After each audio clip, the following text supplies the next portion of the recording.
يا نفس إن لم تظفري لا تجزعي.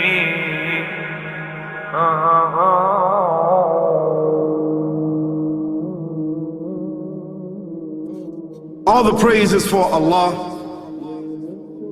who is the author of all existence and the most generous to his creation, while he is also the all-compelling. He is the only one worthy of our worship, having no partners, no associates, no sons, no daughters, no one whom he must consult, and no one or anything which has any comparison with him.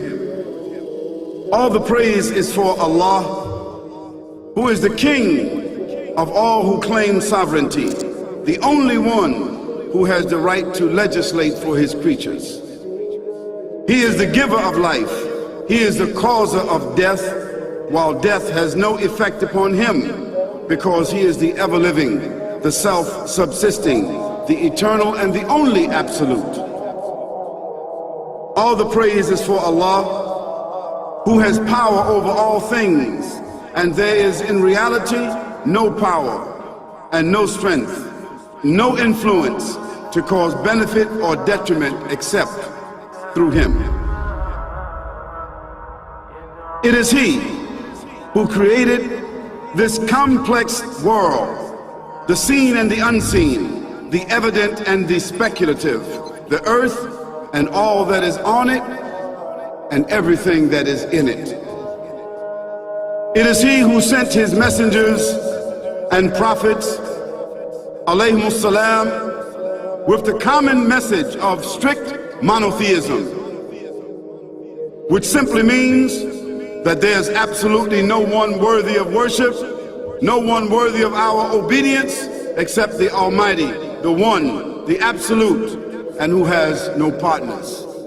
The earlier messages which changed the world in the area in which the prophets were sent, those messages we know have changed, and even the prophets who brought them, their names are now lost. We just know in general because Allah told us in the Quran, وَلَقَدْ بَعَثْنَا فِي كُلِّ أُمَّةٍ رَسُولًا أَنْ يَعْبُدُوا اللَّهَ وَاجْتَنِبُوا الطَّاغُوتَ. I've sent to every nation a messenger, calling people to worship Allah alone and to avoid the worship of false gods. This essential message has been preserved in Islam in a way that it was never preserved before.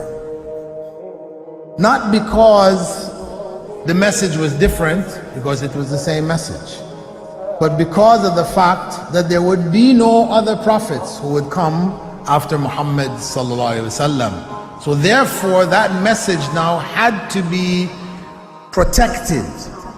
It had to be preserved in a way none of the earlier messages were preserved. I will relate this. What you say you have come to know 40 years back, and what you call the Big Bang is already mentioned in the book which I read, the glorious Quran. It's mentioned 1400 years ago in Surah Anbiya, chapter number 21, verse number 30, which says, Avalam yaral lazina kafaru. Do not the unbelievers see anna samawati wal arda kanat ratkan fataqnahuma, that the heaven and the earth were joined together and we clove them asunder. What you're talking about, the Big Bang, I try to imagine compressing a spring. I push it closer and closer and closer together, so it's smaller and smaller and smaller. And I've stored a tremendous amount of energy in that spring. And when I let it go, it bursts out, it bursts out, it bursts out. The creation of the universe, which you came to know 40 years back, is already mentioned in this book, the glorious Quran, 1400 years ago.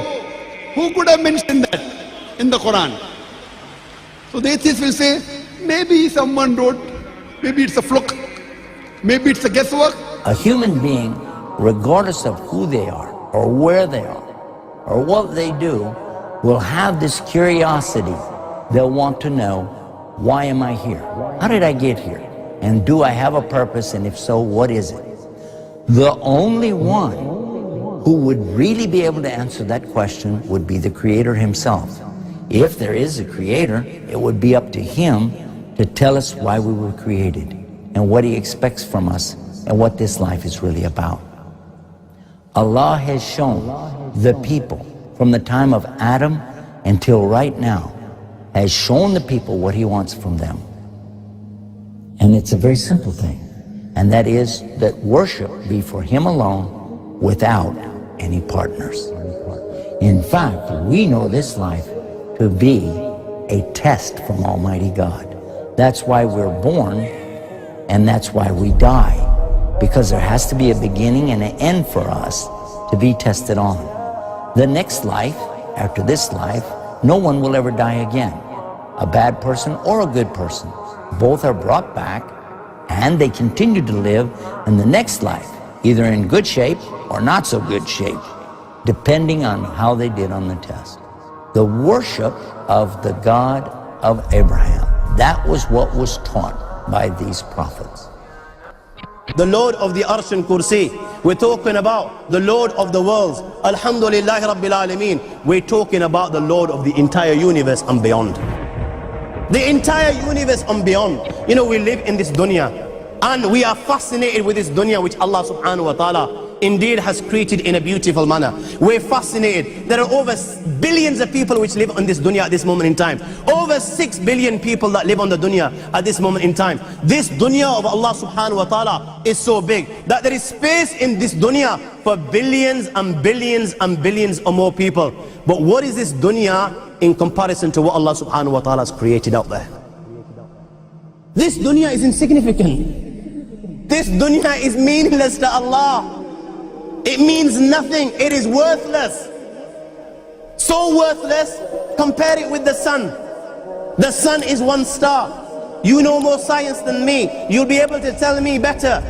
Take this planet Earth and you place it inside the sun, and you will be able to place 1.3 million Earths in the sun. 1.3 million Earths in the sun.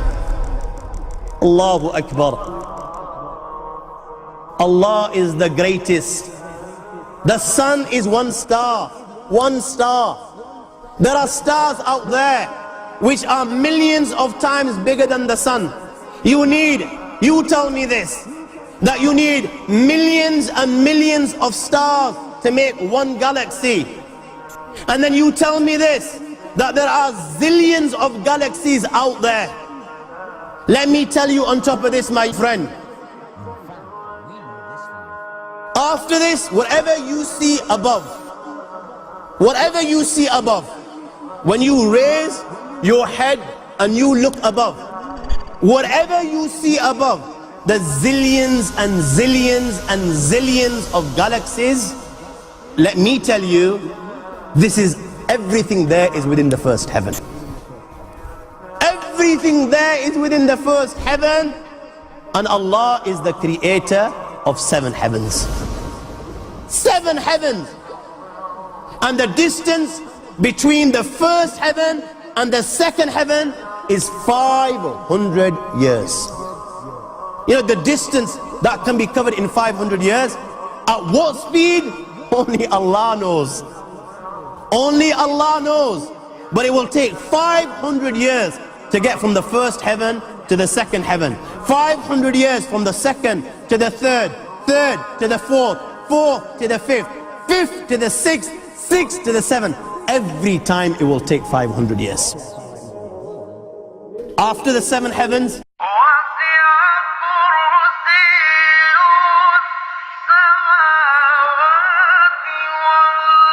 وَسِعَ كُرْسِيُّهُ السَّمَاوَاتِ وَالْأَرْضِ. You all read the Ayatul Kursi. You all know the Ayatul Kursi. After this you have the Kursi of Allah. You have the chair of Allah subhanahu wa ta'ala. You know these 7 heavens that we've just talked about. In comparison to the Kursi of Allah, they're non-existent. They're meaningless. Rasulullah sallallahu alaihi wasallam has given an example in a hadith just to give us a little bit of understanding with regards to the 7 heavens in comparison to the Kursi of Allah. Take a ring from your finger, take it off, the small ring that you have, and place it, let's say, in a desert, the Sahara Desert. It's the biggest desert in the world. You know that ring that we take off from our fingers and place it in the Sahara Desert? What comparison is in between the ring and the Sahara Desert? Nothing. Nothing. The 7 heavens is the ring, and the Kursi of Allah is the Sahara Desert. After the Kursi of Allah, you have the Arsh of Allah. وَكَانَ أَرْشُهُ عَلَى الْمَاءِ. You have the Arsh of Allah. Again, Rasulullah has explained, so just so that we can understand. Take the ring, place it in the desert. This time, the ring is the Kursi and the Arsh is the desert. What is the Kursi in comparison to the Arsh of Allah? Nothing. Then you have angels which carry the Arsh of Allah. Their heads are in the 7th heaven and their feet are in the lowest earth. My friends, then you have the Lord of the Earth and Kursi. لا تدركه الأبصار ويدرك الأبصار وهو اللطيف الخبير. He is beyond the size of Allah, who Allah is, what Allah is. The greatness of Allah is beyond the comprehension of my little mind. This is the being that you and I are messing with.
وهو